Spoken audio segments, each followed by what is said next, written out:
Now, the Brian Beatty Real Estate Show continues. Here's your host, Brian Beatty. Welcome back, folks, as the Brian Beatty Real Estate Show continues here on the Big Talker, 1250 WTMA and WTMA.com. I'm, of course, your host, Brian Beatty, and I'm here with special guest, Rexanne Strecker of Preferred Rate. Thanks again so much for being here this morning. Oh, no problem. Thanks for having me. So we're talking about the investment side of real estate and how, quite frankly, a lot of people they're just gridlocked. They're unwilling to invest right now out of the fear that this market is going to maybe either slightly or severely adjust downward. And they don't want to be in a position where they're going to buy something that might end up being worth less in the near future. Correct. And I think that's just the general mentality. And look, we work with a lot of investors. I myself am an investor. You're an investor. Yep. So we understand the space and we play within it quite a bit. And so you were mentioning that this time of year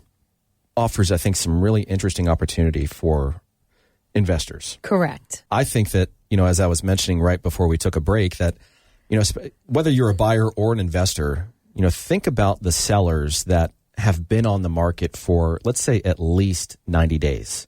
Okay. Right. We're coming off of a market where for years, especially post-COVID, after that first, few months of just what in the world's going on. Right. Exactly. Holy smokes. The market, it took off. I mean, it went stratospheric and Correct. Inventory dropped off a shelf. And we're still low on inventory on inventory. And if you really think about it, we've not really ever been in an environment where we have what I would say is fairly tight lending standards. Correct. Yeah. High interest rates that have been increasing and frankly increased at the fastest pace in the history of the U.S., at least since they've been tracking it. For sure. You've got low inventory and you've got rising prices. Correct. I mean, tell me a time in the market where we've had those four kind of headwinds, so to speak. I can't. Right. And I don't think it exists for a prolonged period of time. So this time of year, for those folks that are still on the market, they're not very happy. No, they're not very happy. And the thing is that what you kind of got to start planning on is I would, if you're still on the market, probably drop the price just a teeny bit to get new activity or new looks, right? And then know that it's a great time right now to negotiate because most people want to get in before Christmas. Or if they're selling, they've got to get everything done before December 31st because that's when that's your fiscal year end. Mm-hmm. So people are really anxious to even builders get anxious to get everything sold and get everything put in on third quarter. So keep that in mind that you're going to see a lot of more hungry buyers out there, especially investors, because they've got to make these moves. You have to do a 1031 tax exchange. They have to identify quickly or they'll lose, all that money. And 1031s are great.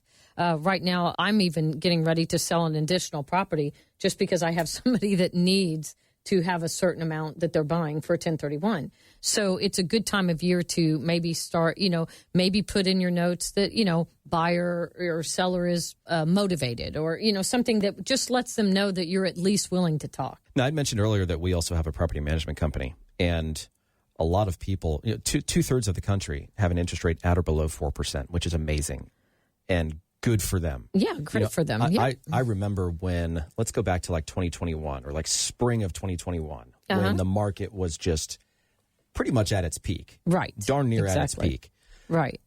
The message that I was trying to convey at that time was that you are not, as a buyer, you are not going to win against the seller. Correct. But you're going to win against the bank. Yes, exactly. When the rates are low. Yes. And they're going to go down again. I mean, the banking industry is forecasting that we start an election year next year. Everybody's going to start gearing up. Historically speaking, rates get better in an election year because, the incumbent wants to win and they're trying to do everything they can to pull out the stops to do that, which is great. That's going to work in the public's favor. Even if you're buying and your rate is slightly higher, know that you can always refinance down the road. Mm-hmm. And so what I suggest, too, is if you're a seller and you've already got a ton of equity in your house, don't put everything back down into the next house to try to get the payment. What I always say is keep reserve funds back because let's say that your payment is $500 more a month than you wanted it to be and you're all stressed out. Well, instead of trying to buy it down that, to get to that $500 less in a payment a month, why don't you just keep maybe $50,000 back knowing that you could take $500 from that little pool every month and weather the storm through going through. Because believe it or not, people grow into the payments. They get nervous, but eventually you'll grow into that payment and you'll figure out ways to do it. So, and if you have money saved and in savings for a rainy day, it makes it a lot easier when it rains. Yeah, and the other thing, too, to think about is that you can change your interest rate. You can't change the purchase price. Correct. That's exactly right. Yeah. Yes.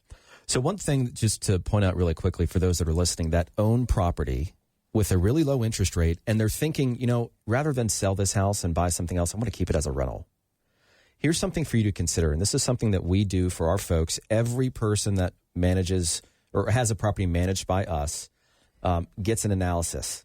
Correct. And that's obviously at the point in time that we decide to put the property up as a rental property so they understand their return on investment.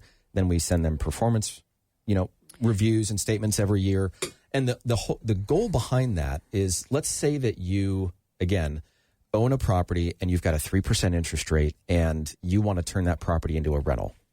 Okay. That's a smart plan. Yeah, you can cash flow that. Plan. You should be able to cash flow that very, very well. But here's how I think we need to look at that.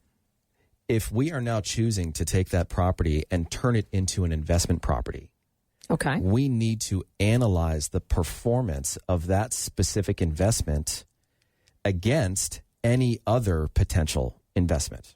Yes. Right? Okay. Yes. So we need to say, all right, well, if you're going to keep your property as an investment, how viable is that property as an investment? Correct. And can we do better? Yes. So maybe it makes more sense, depending upon cash flow and numbers and situations, to sell that property through a 1031 tax-deferred exchange, not pay capital gains on it, and then invest in another higher performing investment property. Yes, and that's wise too, because people don't always assess the capital gains free. Like literally, if you did a couple flips, you can eventually get to a front beach property that cash flows very well off of a couple of flips. But you have to understand the 1031 it's an excellent vehicle.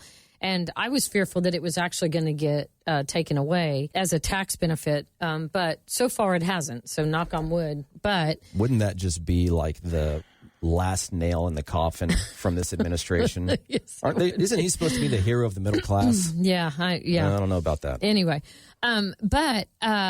So what I think too is assessing. I think people also forget, like, you have to do many things when you're thinking about all the property that you own. So let's say that you do own an investment property right now that's doing well, but it's appreciated by $100,000. And if you did a 1031 and then you sell it, you could take that $100,000, you're right, and go buy something that's going to cash flow better, or buy multiple properties. Exactly. And that's sort of what I did. I actually sold a primary that had a ton of equity in it. And then took that and bought a beach home. And then I went and bought some homes up in, I bought a bundled package. You can also get investors to, if they own multiple properties right now, it's a great time of year to ask them, could you sell me more than what you're offering? Like, can you do a 1031 special, package for me so that I can hit my 1031, but yet buy your property? So it's a lot of assessing where so you can get capital gains savings on primaries, $250,000 to $500,000. You can also do, if you've owned your investment property for 12 months, you can do a 1031 tax exchange. You have to identify the property. You have to make that in the actual contract. You have to put in there that you're going to do your tax exchange. And then you make it all work and you take the money out and put it in. But then once you get that money in, let's say that you do a 1031 tax exchange and you could pay cash for the next property because that's what's going to happen. Or you're buying multiple and you're paying down the thing. You can always refinance and cash out those properties as well and take those back as reserve funds, put them in a bank. I mean, what really happened in 2008 was not only did we see properties go down in value, but you also saw people that had pledged the same reserve funds for many, many, many properties. So you had, the bankers were doing stated income loans, and, you had people that were overstating their income, and you would just believe them. because you couldn't really, well, it's stated. You're telling me how much you make per month, and I'm going to believe you. And so the whole debacle of 2008 was more than just higher rates and higher property values. There was a lot of things going. It was literally The Big Short. I mean, if you watch the movie, it was. And read the book. The book's better. And the book is better. And so, is there a chance that could happen again? Well, sure. I mean, it can always happen again. Greed is always a thing. It's one of the 7 deadly sins. So, of course, it's out there and very prevalent these days. But at the same time, if you're smart and you do this slowly, you can build up and really capitalize on money coming in. And sometimes, like if you have a lot of equity in that primary and you sell it, you can bank a lot of stuff too. And then don't discount the fact that you could go buy, maybe a downsize or buy a house that's reasonable so that you can keep your payments reasonable. Mm-hmm. But if you have a large chunk of funds in the bank, then you can diversify that by buying some property or investing or whatever you want to do. So it's or paying off your higher interest debt. Or paying off all your credit card debt. It's over $1 trillion nationally now. And I mean, savings accounts are being it's funny depleted. that you say that, Brian, because, people will bellyache about mortgages hitting close to 8 now, but they have no problem paying 25 to 30% on credit card. Right. And so that to me is, and some people just don't have some people don't have the option. But what I think a lot of people that own their home have is a lot of equity. They've got a lot of net worth tied up in their real estate. So let me just ask one more quick question, because this is, I think, a misconception and a fear, because I think that's kind of an underlying tone of this particular show is fear that causes panic, that causes inaction. I think a lot of people are of the opinion that, well, hey, I only make a certain amount of money. Mm-hmm. I can't qualify for anything else. Correct. Are there other options out there that somebody could utilize where we're not looking necessarily at their income and their ability to just afford more? Yeah, so the banks have come out with DSCR loans, which are debt service carry loans. Those for investors. So we're really honestly just looking at if the property can sustain itself. They can be done in LLCs. They have properties out there that are just being written in an LLC's name so that the person's still a guarantor, but they're not looking so much into their own financial obligations. But if you own your primary and you sell it, and let's say that you do net, maybe $100,000 to $150,000 off of it.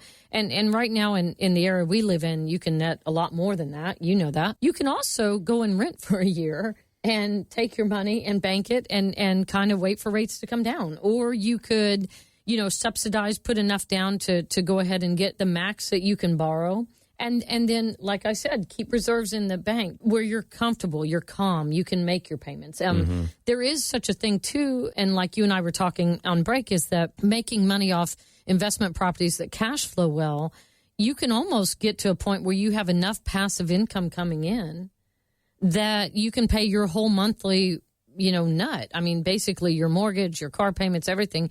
You can get to that point, too, on having investment properties feed into your monthly income. Mm-hmm. And then when you file your tax returns and stuff, you can use all that as extra income coming in. Yeah. So it's a really nice, I wouldn't say invest all your money in real estate, but it's a very nice way to balance a portfolio and have some investments on the side and then some into real estate and have a really balanced mix. And don't forget that, the DSCR loan or the debt service coverage ratio loan is basically providing you with financing based on the viability of that particular investment rather than your personal financial situation, which is awesome. Correct. A lot of people don't even know about it. Yeah. And understandably so. I mean, it used to be reserved for resorts and hotels and things like that. Correct. And so it's recently come out, and banks are once again trying to help continue the housing market to continue. But remember that there's also people that own their homes free and clear. Yes. Or they could be the bank. Yeah. You don't have to qualify with them.